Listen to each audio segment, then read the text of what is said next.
ना करे सके परना इतना दीजिए। ये बोलो श्री 1008 चिंतामणि पारकनाथ भगवान की जय। 1008 श्री शासन नायक महावीर भगवान की जय। परम पूजाचा श्री विभव सागर महाराज की जय। शेडाला लेलो ये शेडाला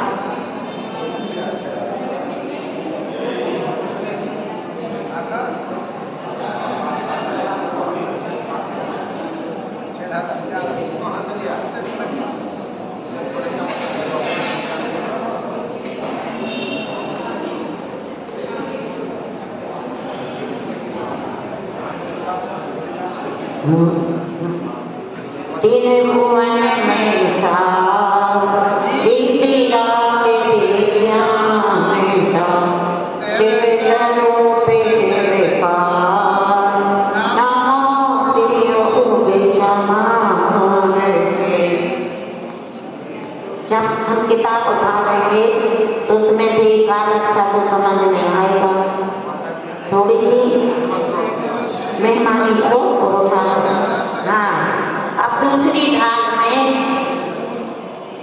कल हमने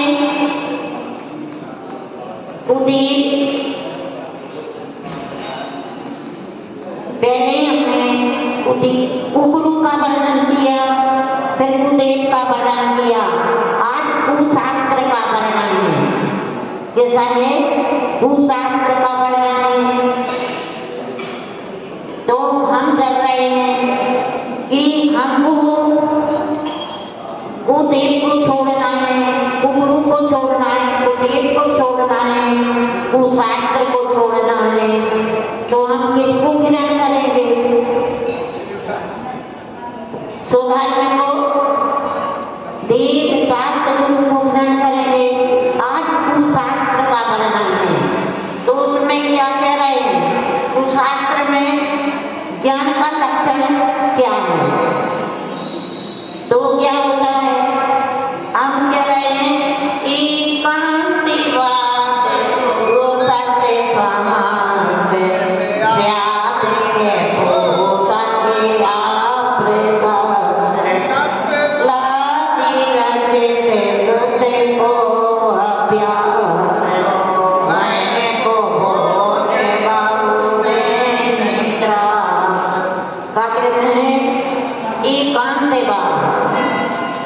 एकांतवाद को लेकर जो शास्त्र रखते हैं कि हमारा मत ऐसा है। एकांतवाद का पक्ष ले लेते हैं और विद्यागत पोषक और अपने विषय को पोषक करते हैं। एकांत का पक्ष क्यों लेते? जिसमें हमारे विषय की पूर्ति हो गई। अपने को ज्ञानवान मानना, क्या हमारे विषय की पूर्ति हो रही है? नहीं। एकांत का पक्ष लेगा तो विषयों की पूर्ति होती है। अब भी कौन कौन से कपलादी रचित माने कपल के द्वारा रचे गए हैं। कौन से साथ? एकांतवाद। हाँ, कैसे? आत्मा मरती नहीं है, आत्मा भगवान का जन्म फिर से होता है। ये क्या है? किसने रचे थे? हिंसा नहीं, धर्म बचाना, बलि चढ़ाना, ये किसने रखे थे? इसमें पर्वत नारद और क्षीर कदम, इनने पर्वत ने क्या किया? क्षीर कदम और पशुराज और नारद और पर्वत चार स्वाध्याय करते थे और क्षीर कदम उनके गुरु थे। तो उनको पढ़ा रहे थे। नारद को पढ़ाया, पर्वत को पढ़ाया और पशु को पढ़ाया। और इनके गुरु कौन थे? चीर कदम थे। दूसरे चारे पढ़ रहे थे, 3 पढ़ रहे थे, गुरु पढ़ा रहे थे। क्या सुनना अच्छे से? जो 3 पढ़ रहे थे और गुरु पढ़ा रहे थे, चीर कदम पढ़ा रहे थे और वसुराज पढ़ रहे थे और नारद पढ़ रहे थे और पर्वत पढ़ रहे थे। ऊपर से ऋद्धिधारी 2 मुनि आते हैं तो बोलते हैं कि देखो कितना अच्छा स्वाध्याय चल रहा है। क्या बोले? देखो भैया कितना अच्छा स्वाध्याय चल रहा है। तो छोटे जो मुनि महाराज जी थे वे बोले इनमें से एक तो मोक्ष जाएगा और एक स्वर्ग जाएगा और 2 नरक जाएंगे। उन्होंने कहा कि इसमें से 2 4 हैं तो एक मोक्ष जाएगा और एक स्वर्ग जाएगा और 2 नरक जाएंगे। जा बात किसने सुन ली? जा बात किसने सुन ली? चीर कदम ने सुन ली। उनको सच्चा ज्ञान था, चीर कदम के गाने सच्चा ज्ञान था। तो उनने जाके गुरु के पास में दीक्षा ले ली। दीक्षा लेके तप किया तो कहाँ चले गए? मोक्ष चले गए। अब बचे 3 में से 2 को नरक जाना है और 1 को स्वर्ग जाना है। तो नारद बचे, पर्वत बचे और वसु झूठ से भी नरक पहुंचा, स्वर्ग में नारद गया। तो अब बचे 3। अब इसने क्या किया? पर्वत ने क्या किया कि अपना जो शास्त्र है, अपना शास्त्र रख के कहाँ रख दिया? मट्टी में गाड़ दिया और राजा के सामने उसको निकाल के बांध दिया। और चीर कदम ने बताया था अजमाने पुराना धान होता है, पर उसने आज क्या लगा दिया? अजमाने बकरा होता है। अब वो ऐसा उसने एकांतवाद के करके क्या किया? उसने क्या यज्ञ रचना शुरू कर दिया तो खूब पशुओं की बलि देने लगा। मन उनको बताने लगा देखो देखो हमने इनको मारा है तो वे सीधे स्वर्ग जाते दिखा दिया। ये क्या कपई बता रहे? देखो हमने देखो वो जा रहा, हमने इनकी बलि चढ़ाई, गाय भैंस की बलि चढ़ाई, देखो वो जा रहा। तो कितने आदमी बिचल गए, यज्ञ करने लगे, हजारों जीवों की हिंसा होने लगी। अब जो नारद था, नो नारद होते वो नारद में नाम का नारद था, ज्ञानी था और चीर कदम से पढ़ा भी था। तो उसने कहा कि तुम्हारे पिताजी ने यज्ञ का अर्थ है बोले पुरानी धान बताई है, जो 3 साल भर पुरानी धान होती है उसको वो हो जाती, उसका अपने आप वो घट जाता है, उसमें अंकुर नहीं फूटते। जो पुरानी धान हो जाती है, गेहूं की कोई भी चीज बहुत सारी पुरानी रख ले तो उसकी शक्ति घट जाती है, तो उसमें अंकुर नहीं फूटते हैं। तो हमें जवाब जो गुरुदेव ने बताया है, हमारे उन्होंने बताया है, तुमने ऐसा क्यों कर रहे हो? अब खूब विवाद छिड़ गया, नहीं दोनों खूब लड़ने लगे। तो था वहां एक ज्ञानी मिल गए जैसे रमेश भैया, सिद्धि श्री में क्यों लड़ रहे हो? कहा बात है तुम क्यों लड़ रहे हो? तुम तो एक साथ पढ़े हो तो भाई भाई के समान हो, तुम क्यों लड़ रहे हो? अरे उन्होंने कहा कि ये पर्वत देखो हजारों जीवों की बलि दे रहा है, हजारों जीवों को मार रहा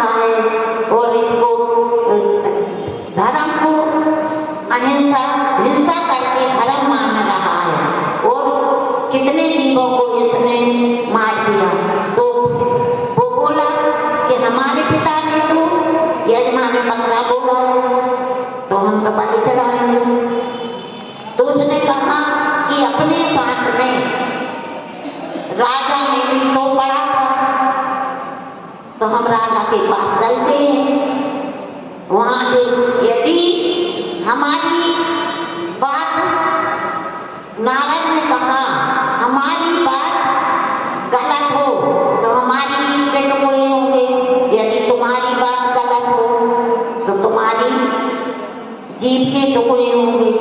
अब ये बात बहुत जनों में सभा में शर्त रखी है। अब कहा होता है पर्वत जाता है अपनी माँ के पास, कहा जाता है माँ के पास, और माँ से बोलता है माँ आज हमसे नारद का और हमारा विवाद हो गया।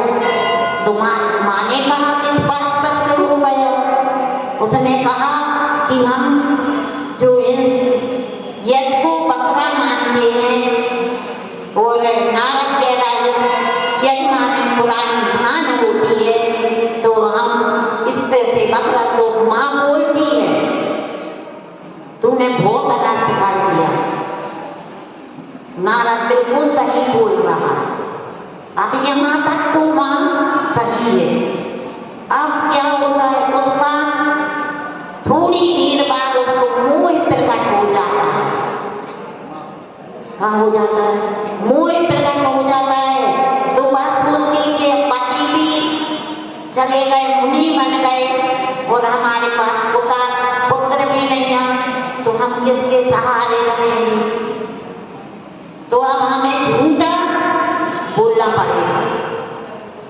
झूठ का सहारा नहीं लेंगे तो फिर हमें बुढ़ापे में कौन काम में आएगा? पति तो चले गए, स्त्री एक स्त्री होती है, कन्या होती है, जब उसका जन्म होता है तो माँ बाप सहारे होता है। फिर जब उसकी शादी हो जाती है तो उसका सहारा कौन होता है? पति सहारा होता है। फिर बुढ़ापे में पति चला गया तो उसका सहारा कौन देता है? उसको पुत्र सहारा देती है, राजा सहारा देती है। और कहाँ जाएगी? क्योंकि धर्म की रक्षा करना है तो अपने पत्नी की रक्षा करता है। तो अब जब उसके मन में लोभ आ गया, लोभ के कारण मोह आ गया, जितने भी विषय हैं संसार के, मोह और लोभ के कारण, हमारे राग और देश के कारण, किसी से राग हो जाए तो फिर ना हम अच्छा सुनते हैं ना बुरा सुनते हैं। कैसी बात कहना है कैसी, क्योंकि हमसे मोह होगा, हमसे मोह होगा तो हमारे पक्ष में बोलोगे कि नहीं बोलोगे? मोह के कारण न्याय अन्याय का, धर्म या धर्म का ज्ञान नहीं देता। किसके कारण? मोह के कारण और राग के कारण और देश के कारण रहता है क्या? बोलो क्यों? कि हम तुमसे, हमारा तुमसे प्रेम हो गया, मोह हो गया, प्रेम हो गया।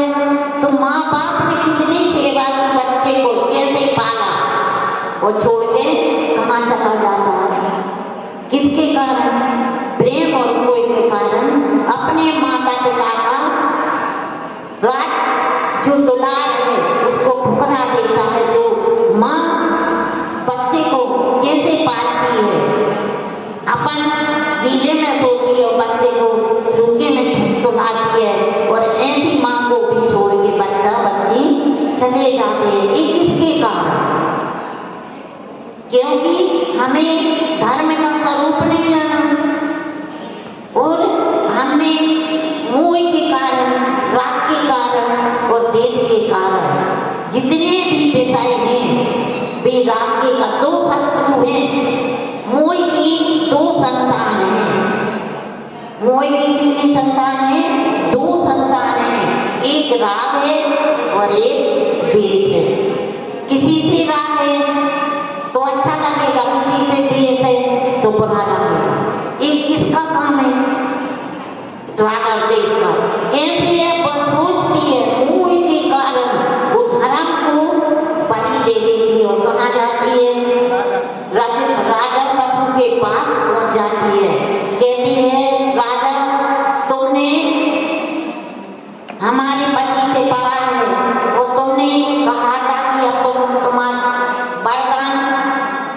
दिया था कि हम तुम्हें वरदान देते हैं कि तुम्हारी हम सेवा करेंगे, तो आज तुम हमें वो वरदान दे दो।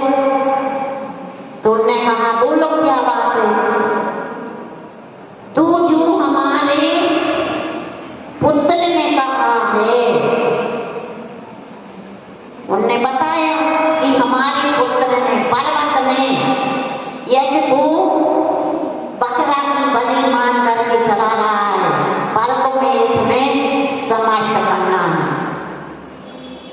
उसके शरीर में इतना सत्यवादी था, उसके शरीर में रोमांच चोट गया कि ये क्या हो गई है, पर वचन तो दे दिया था माँ के लाने, वरदान तो दे दिया था, अब क्या हो सकता है।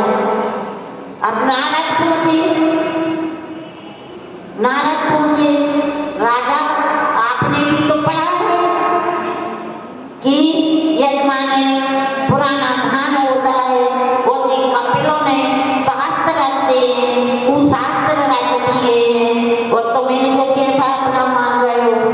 तो राजा बोला, कुछ नहीं बोला नारद से, अब क्या बोलता रात दिन दोनों आ गए।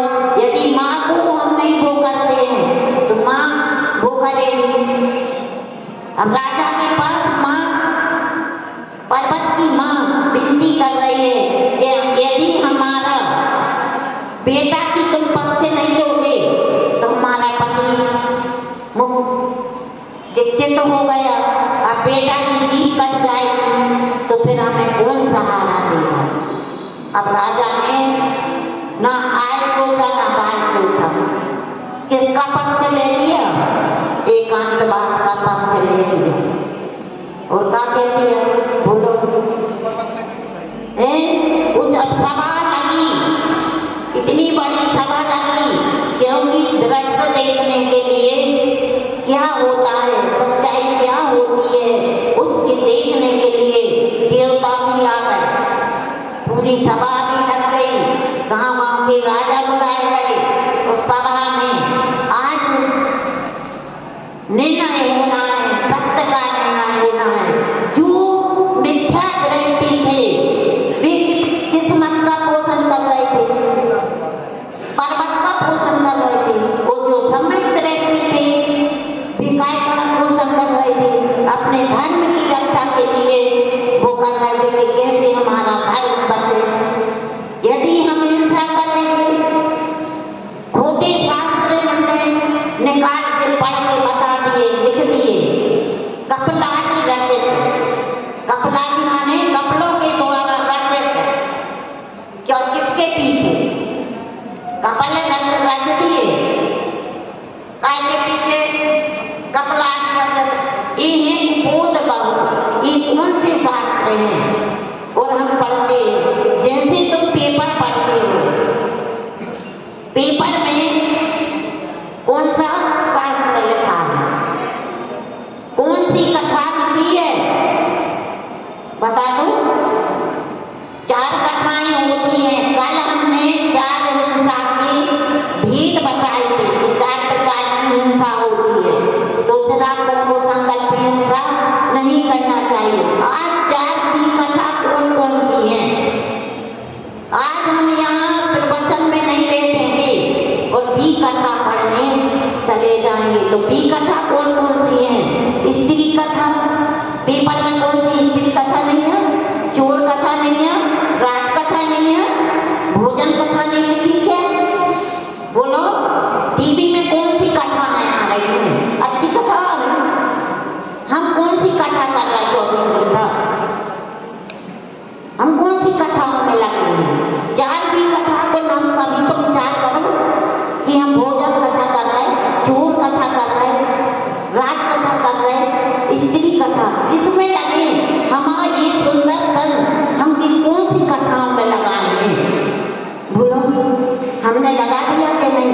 तो अब यहाँ राजा कहता है कि सब सभा हो गई, सब सभा ने निवेदन किया, राजा ने ये नहीं बोला मुंह से, जो पर्वत कह रहा है बस वो बात सच माननीय है।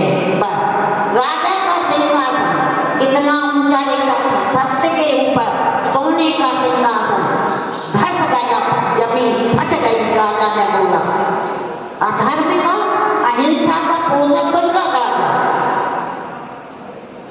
कहा यहाँ तक आ गए, अभी भी बोल रहे हैं हे राजा, अभी भी तुम कह दो। नारद भी समझा रहे हैं, पर किसका मत ले लिया, किसका मत ले लिया?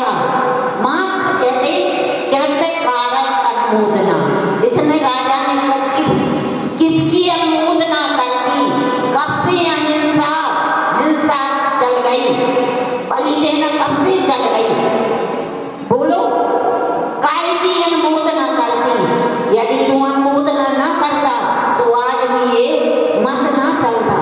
पर तूने धर्म के ऊपर, शास्त्र के ऊपर कहा, बोलो ये अंदर हमारे चलता है, प्रेम के बस वे तो चले गए, पर हमें इनमें से एकमात्र इतनी सी शिक्षा लेना है कि यदि हम लोग के बस, धर्म के मोह के बस, कसाई के बस कभी भी हम अपने जीवन में धर्म की बलि नहीं चढ़ाएं।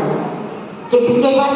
राग के बस, मोह के बस, क्रोध के बस, लोभ के बस हो करके राजा ने कहा लोभ के बस में हो करके काकुल मात्र अनुमोदना की थी, मुंह से नहीं बोला। उसका पाप क्या हुआ? साथ में नरक चला गया सीधा। यदि वो तपस्या करता, उसने ना बोलता तो मोक्ष चला जाता, पर कहाँ चला? बस झूठ से नरक पहुंचा, स्वर्ग में नारद गया। स्वर्ग में कौन गया? नारद गया। उसने किसकी? धर्म की सेवा की थी। तो हमें अपने जीवन में एक सत्य उतारना है कि हम किसी की कितनी लड़ाई हो जाए, कितनी की बुराई हो जाए, पर धर्म की आड़ में लेकर के हम धर्म के विरोध एक शब्द नहीं बोलेंगे, ना क्रोध से, ना लोभ से, ना मोह से, ना प्रेम से, ना राग से। ऐसी हमें हमको आज शिक्षा लेना है कि हमको शास्त्रों का कभी अनुमोदन नहीं करेंगे, उनकी विनय नहीं करेंगे, उनका सम्मान नहीं करेंगे। यदि करोगे तो किस ज्ञान हमारा हो जाएगा, और ज्ञान में पढ़ोगे तो कहाँ जाओगे? अनंत भाव तुम्हारे बिगड़ जाएंगे। तो हमें इन ख्याति के, अपनी ख्याति के लाने हमें धर्म की बलि नहीं चढ़ाना है। ऐसे भावों से हमें अपने को इतनी शिक्षा लेना है कि हम अपने धर्म की ज्ञान की देव शास्त्र गुरु और ज्ञान की शास्त्रों की रक्षा कैसे करेंगे। जय बोलो अनंतानंद सिद्ध परमेश्वरी भगवान की जय। परम पूजा श्री विभव सागर जी महाराज की।